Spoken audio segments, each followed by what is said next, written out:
And at midnight, Paul and Silas prayed and sang praises unto God, and the prisoners heard them. And suddenly,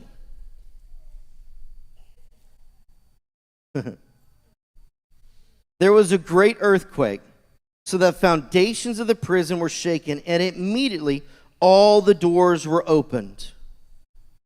And you know what? That's where I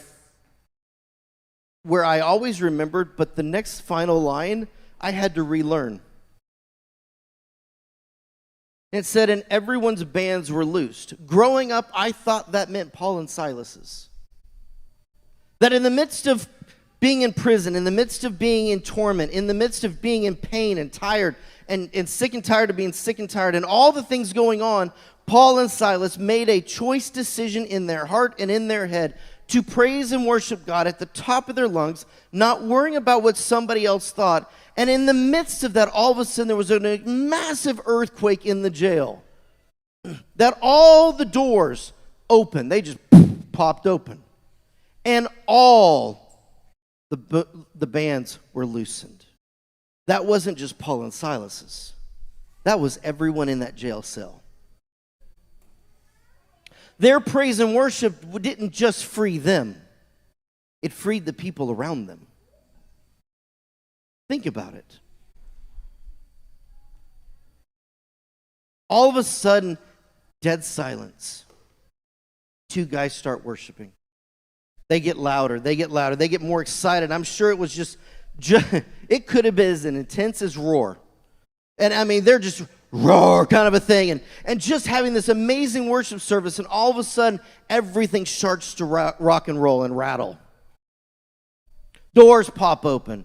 The chains that were hooked them all of a sudden just loosened and fell off of everyone in the prison.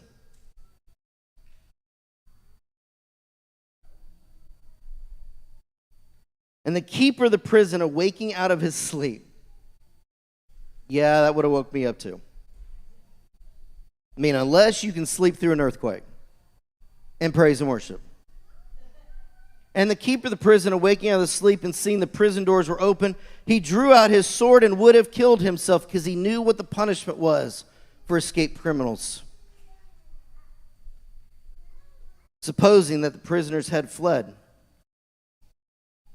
But Paul cried out with a loud voice, saying, do thyself no harm, for we are all here. No one moved. Paul and Silas didn't run.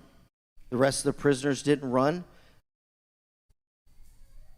Not sure why, but I love the story. But all of a sudden, the jailer that's sitting there that was responsible, he drew out his sword. He was ready to go. You know what? I'm not going. I'm not getting beaten. I'd rather end it this way. And Paul, now still sitting there free, says, hold up, wait a second. We're all still here.